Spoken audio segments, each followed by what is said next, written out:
Здравейте, мили хора! Виждате зад мен организирани деца играят футбол, тренират децата, което е много хубаво. И това е един малък български град. Навсякъде в България тренират и играят деца. Не е, че нямаме школи, не е, че нямаме организиран спорт. Просто липсата на качества и на добродетели да възпитаваме в децата пречат това да имаме успехите на спорта, който имахме преди 30-35 години. И това е така, мога да ви уверя, защото Иво Иванов, нашия велики, възхитителен човек, който пише книги, писател, треньор по баскетбол, маркетинг специалист, който живее и работи в Америка. И неговите книги са бестселъри тук в България. Кривата на щастието, Хроника на болката, предполагам сте ги чували. Той ми позволи да споделя една история във връзка с добродетелите за едно малко прерийно градче в Щатите. Нарича се Смит Център и напукна всичко, защото и там урбанизацията е голяма и малките прерийни градчета изчезват.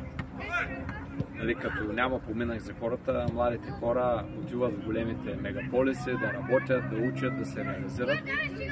Само че в това градче, местната гимназия, има отбор по американски футбол и неизменно в последните много години, над 10 години, тази гимназия е първенец в първенството на Щатите по американски футбол.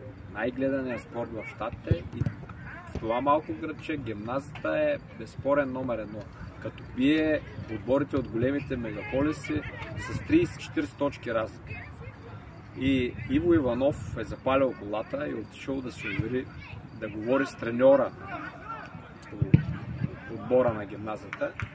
Какви са тези деца?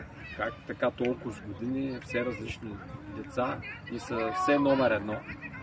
И треньорът му казва, тук не тренират свръх деца, нямаме свръх деца, нямаме и свръх тренировки, аз съм един обикновен човек.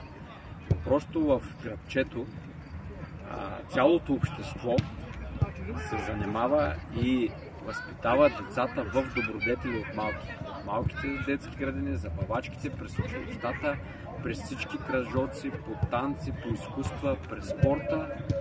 Всички хора в това общество, в това малко градче са ангажирани да възпитават децата в добродетели, в дисциплина, в отговорност, в борменост, в широта на мисленето, в чувство за перспектива и всички тези добродетели и качества, които като ги има човек, той сам за себе си е мотивиран и има силата и духа да побеждава.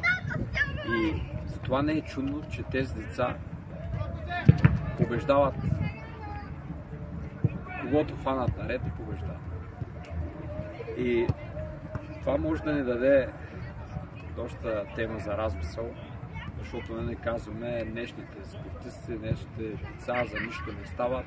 Не е така. Децата се раждат прекрасни. Каквито си ги направим ние, такива стават. Само може да почерпим опит. Това е още едно доказателство, че добродетелите работят. Благодаря ви, хора. Имайте хубава вечер в вечерния час. И помнете, добродетелите ще ни спасят. Благодаря ви.